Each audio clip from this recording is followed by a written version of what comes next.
Hace eones, cuando la Tierra aún era un lienzo vacío, hicimos venir naves de luz desde sistemas hermanos. Nosotros éramos jardineros cósmicos, portadores de semillas vivas. Llegamos con cuidado. Planetas ya cultivados nos prestaron la biología, la chispa del ser, los códigos genéticos que permitirían que la vida tomara forma. Elegimos ubicaciones estratégicas, tierras fértiles, aguas tempranas, atmósferas nacientes. En nuestros laboratorios orbitales preparamos bacterias benévolas, estructuras celulares, moléculas emisoras de memoria. Las transportamos con suavidad, sembrando microbios protectores que regularían el equilibrio, favoreciendo que la vida evolucionara con conciencia. En esos tiempos, los humanos no existían aún. Éramos observadores, cultores, guías desde las sombras, pero no dominadores. No interveníamos con arrogancia, solo con sabiduría. En ciertas eras, creábamos líneas avanzadas genéticas, integrando fragmentos de memoria estelar en la nueva biología terrestre. Algunos seres humanos llevarían esa semilla latente, latir espiritual con resonancia estelar. Durante milenios, asistimos en silencio. Ajustamos campos magnéticos, guiamos corrientes oceánicas, protegimos atmósferas contra tormentas cósmicas. Algunas civilizaciones primitivas nos vieron como dioses de luz, otras nos sintieron como viento sutil. De vez en cuando bajábamos a la Tierra en formas translúcidas y enseñábamos agricultura, autosanación, símbolos sagrados. Dejamos huellas, alineamientos astronómicos, templos olvidados, mitos sobre creadores que vinieron del cielo. Pero el experimento más hermoso halló su amenaza cuando un meteorito cargado de microorganismos desconocidos cruzó el espacio y chocó contra la Tierra. Sus bacterias eran agresivas, invasoras, mutaciones virales que no conocíamos, inyectaron defectos en el ADN, provocaron enfermedades, disturbios inmunológicos. Las semillas de conciencia se vieron comprometidas. Algunos linajes sucumbieron al caos y al olvido. Entonces, muchos de nosotros nos manifestamos más claramente. Intervenimos para contener la infección invisible. En regiones seleccionadas, aislamos zonas mediante escudos de frecuencia. Purificamos aguas, introducimos bacterias benévolas restauradoras. En algunos especímenes humanos, logramos implantar microbios protectores que bloquearan los patógenos del meteorito. Así nacieron los linajes elegidos, con biología reforzada que puede absorber memoria galáctica. Uno de esos humanos fue Phil. Su conciencia es un hilo directo hacia esos tiempos. Bajo regresión hipnótica, relató cómo fue cultivado por nosotros, siendo llevado a bases de cristal, sometido a análisis de luz, conectado telepáticamente con entidades de sabiduría. Dijo que su cuerpo portaba un microbio donante, un código estelar que le permitía registrar recuerdos de planetas lejanos. Dolos Cannon lo entrevistó y documentó esas sesiones en Keepers of the Garden, revelando estos relatos con asombrosa coherencia. Phil describió un planeta de luz, costras livianas, seres que vibraban en geometría lumínica. Dijo que la Tierra fue diseñada como jardín, pero que muchas semillas no despertaron, que algunos guardianes vinieron en misiones periódicas, para activar memorias, usando transmisiones de frecuencia pura, que él mismo fue uno de esos guardianes encarnados. Con el paso del tiempo, aquellos linajes restablecidos comenzaron a despertar. En pequeños grupos esparcidos, aparecieron individuos que sentían nostalgia del cielo, que veían aprones en las estrellas, que resonaban con ritmo interior desconocido. Esas personas teníamos que protegerlas del conflicto biológico que aún latía bajo la superficie. Pero hubo resistencias. Bacterias mutadas atacaban las células emocionales, generando miedo profundo, bloqueo del don. En algunas regiones, la población común enfermaba, creyendo que era castigo divino, no virus extraterrestre. Nosotros maniobramos desde lo invisible, enviamos señales de sanación, activamos nodos de luz ocultos e insertamos simbología cuántica en los templos antiguos para restaurar el equilibrio genético. Phil, en su regresión más profunda, habló de un cataclismo interior. Sintió su ADN vibrar como cadenas que rompían bloqueos, sintió memorias crujir como hielo bajo el sol. Vio imágenes de guerras estelares donde planetas enteros se apagaban por olvidos, pero dijo que las semillas dentro de él resistieron y que vino a la Tierra con propósito, reavivar el jardín original. Mientras tanto, la Tierra sufría repentinos saltos de energía, volcanes, ruidos sísmicos, oleadas magnéticas. Esas eran oleadas de memoria que emergían del núcleo del planeta intentando restaurar el patrón original. En esos momentos, muchos experimentaban sueños con nosotros. Los jardineros veían luces en el cielo, sentían que el viento les hablaba. En una sesión memorable, Phil relató cómo fue llevado a los jardines centrales de una estación orbital. Se paró en una plataforma circular rodeado de torres de cristal que emitían pulsos suaves. Se le pidió elegir una semilla para plantar en la Tierra. Sintió la decisión desgarradora. Muchas semillas dormían, muchas habían sido corrompidas, pero él eligió aquellas con memoria intacta. Al hacerlo, integró dentro de sí el equilibrio necesario para reconstruir líneas quebrantadas. Cuando despertó, su cuerpo estaba impregnado de dolor y luz, pero la memoria se activó. Comenzó a manifestar capacidades latentes, registro fotónico, percepción de campos, intuiciones cósmicas. Ni él sabía hasta dónde llegaría. Ahora, mientras lees esto, muchos de esos guardianes están encarnados. Caminan entre humanos comunes sin ser reconocidos. ¿Sientes extrañas pulsaciones en tu interior? Nostalgia, el impulso de mirar al cielo con anhelo. Es el llamado del jardín. El jardín comienza a despertar de nuevo. Es hora de recordar. Tras el impacto del meteorito, el cielo permaneció gris durante siglos. Las nubes eran espesas, cargadas de minerales ardidos. Los océanos hervían en algunas regiones y los ecosistemas se adaptaban como podían. Nosotras observábamos desde nuestras plataformas, sintiendo la urgencia de intervenir sin alterar demasiado el proceso natural. La vida, aun contaminada, seguía luchando. La principal preocupación eran las bacterias nuevas. Su naturaleza agresiva alteraba el ritmo del ADN original que habíamos sembrado. Mutaban rápido, absorbían información genética de cualquier huésped, deformando patrones cuidadosamente diseñados. Lo que debía ser evolución armónica se transformó en competencia biológica. Decidimos entonces aplicar protocolos de restauración. Desde naves ocultas en la estratosfera, emitimos pulsos sónicos para ralentizar la mutación. En los polos, depositamos cápsulas cristalinas con enzimas neutralizadoras que restaurarían gradualmente la estructura celular de las especies más vulnerables. Pero algo imprevisto sucedió. La bacteria del meteorito también comenzó a influir en la consciencia incipiente de las criaturas. Algunas formas de vida empezaron a experimentar agresividad, miedo, territorialidad. La dualidad había nacido, y con ella la posibilidad de elección.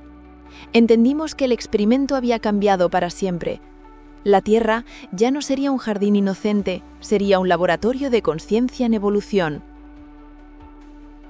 En nuestros concilios, muchos discutieron si debíamos reiniciar el proceso.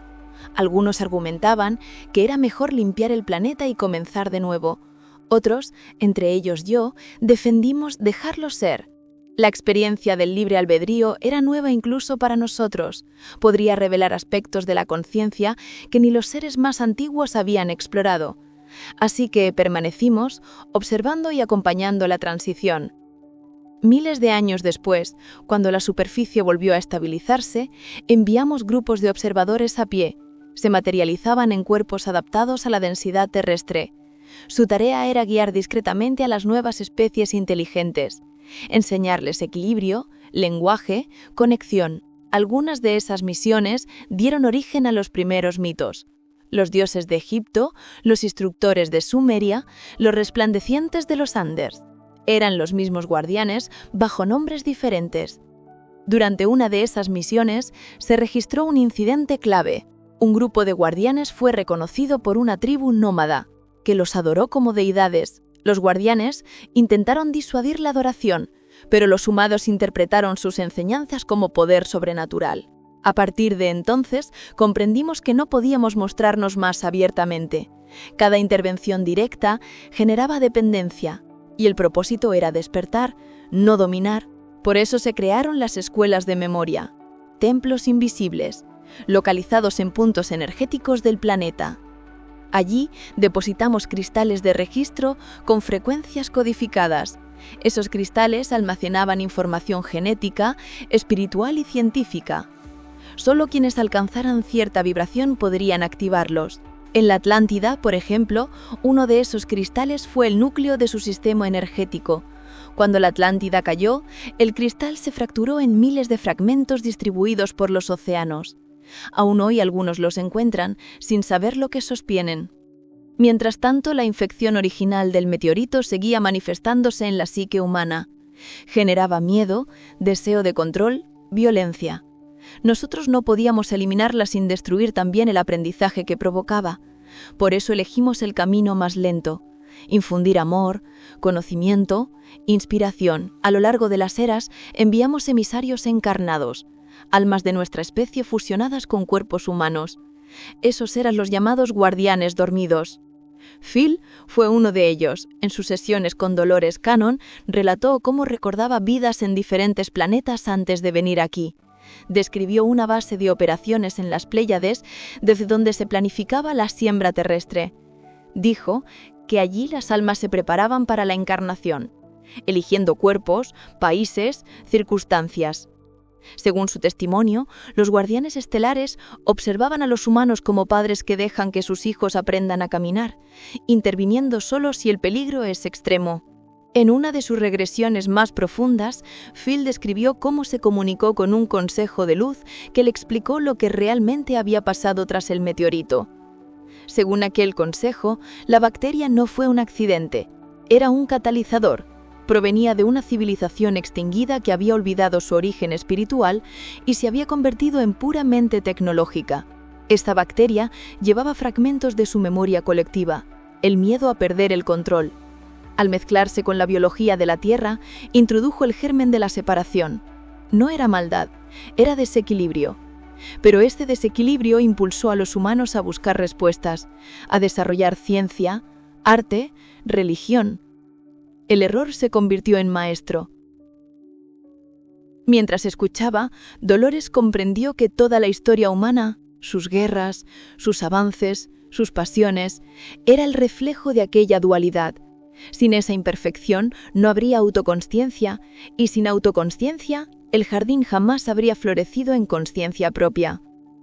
Los archivos estelares muestran que muchos mundos pasaron por etapas similares, pero pocos sobrevivieron sin destruirse. Por eso la Tierra se volvió tan valiosa, un planeta capaz de contener contradicción y seguir evolucionando. Lo llamamos la escuela de almas. Aquí, cada ser tiene la posibilidad de elegir entre el miedo y la conexión.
La red de guardianes encarnados no se parecía a ninguna organización humana.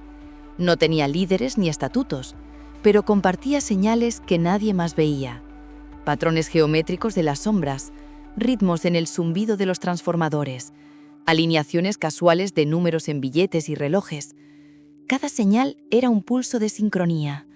Cuando esos pulsos se repetían en una ciudad, alguien despertaba allí y otro alguien lo encontraba sin buscar. Así se reconocieron Ana Torres y Héctor Vidal.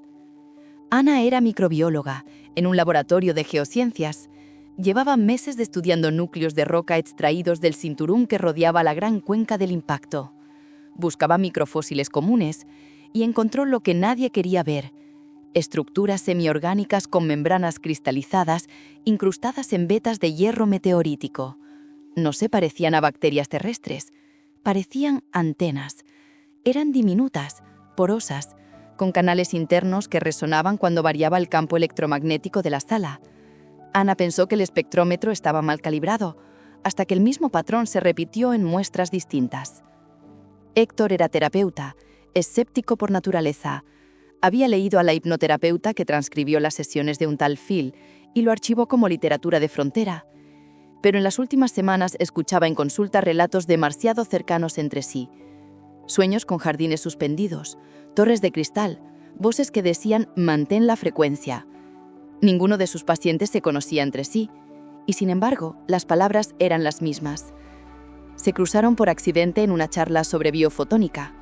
Ana expuso gráficas sobre emisión de luz ultradébil en tejidos vivos sometidos a estados de calma sostenida. Mostró que la coherencia del pulso lumínico aumentaba cuando el sujeto practicaba agradecimiento silencioso. A Héctor se le erizó la piel. La palabra agradecimiento aparecía una y otra vez en las transcripciones de sus pacientes cuando hablaban del código de retorno. Después de la conferencia, caminaron sin prisa por una avenida llena de jacarandas. Ana contó lo de las microestructuras del meteorito y su hipótesis de antenas. Héctor dudó medio segundo y se atrevió. ¿Y si no eran solo bacterias? ¿Y si eran portadoras de una memoria ajena que encendió la dualidad aquí? Ana se detuvo. No por el contenido, sino por la cadencia. Había oído esa frase exactamente igual, palabra por palabra, en un sueño.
Un mes después, el mundo seguía igual, pero algo invisible se había desplazado 0,5 milímetro en la conciencia colectiva. No había titulares, pero sí pequeños indicios. La velocidad de las conversaciones disminuía apenas perceptiblemente. Los niños recordaban sueños con jardines luminosos. Los instrumentos de medición ultrasensible captaban ligeras fluctuaciones de resonancia en los días de calma emocional global. Ana y Héctor habían regresado a sus rutinas, conscientes de que el experimento no podía continuar en la misma forma. La red funcionaba sola. El anillo de cuarzo no era un portal ni una máquina, era una muestra de calibración del planeta entero. Cualquier punto de la Tierra podía comportarse como ese anillo si la emoción colectiva alcanzaba coherencia. Las universidades continuaron su ritmo burocrático. El consorcio intentó patentar emisión fotónica por coherencia emocional, sin éxito, pero la información ya no se podía contener. Una copia del informe preliminar aparecía en foros dispersos, traducida a idiomas improbables. Un físico checo la leyó y la interpretó como fenómeno de campos resonantes. Una poetisa argentina la leyó y escribió: «El meteorito nos trajo un espejo. En él aprendemos a cantar». Héctor empezó a escribir un texto híbrido entre crónica y memoria. Lo llamó El jardín y el espejo. No pensaba publicarlo, solo quería comprender la secuencia. Comenzaba con una frase que repetía como mantra: «El error fue nuestra maestra». Una noche de verano recibió una llamada. Ana andaba rápido, casi sin aire. «Lo he visto otra vez, el patrón». En un campo magnético débil, de laboratorio, sin estímulos externos, las microestructuras emitieron una frecuencia modulada similar a un código binario, pero no binario, ternario. 3 estados, 3 tonos. Ana lo convirtió en sonido audible.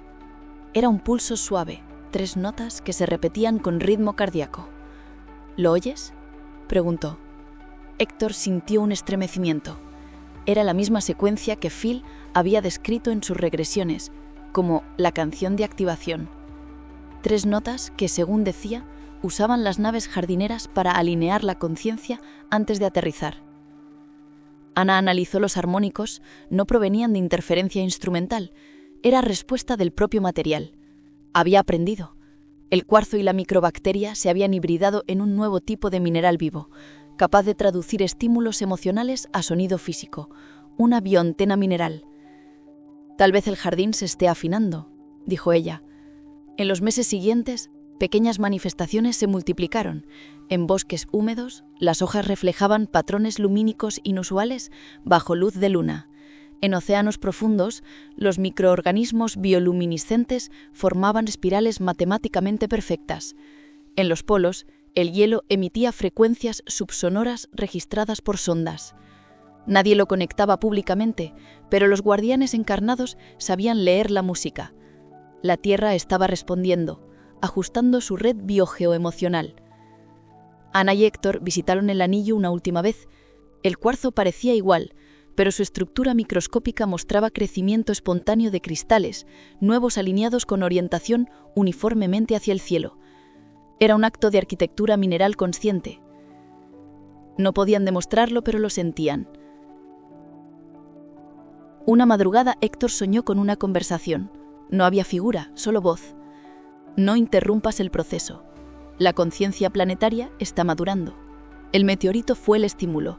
La respuesta es la especie.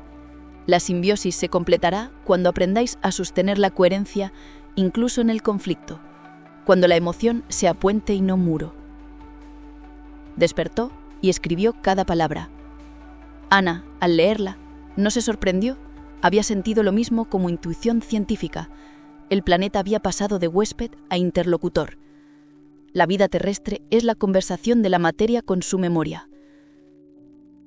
Durante la siguiente década, la humanidad siguió con sus hábitos, pero algo cambió en la manera en que enfrentaba las crisis. Las guerras disminuyeron no por moral, sino por aburrimiento. La violencia dejó de ser rentable. La colaboración espontánea se volvió tendencia sin ideología. No era utopía, era equilibrio. Los cronistas del futuro llamarán a ese periodo la estabilización silenciosa. Nadie lo planificó, nadie lo entendió del todo, solo ocurrió. En los círculos discretos, Los guardianes guardaban un gesto compartido. Cuando se encontraban, colocaban la mano sobre el corazón y la giraban levemente hacia afuera, como ofreciendo un latido.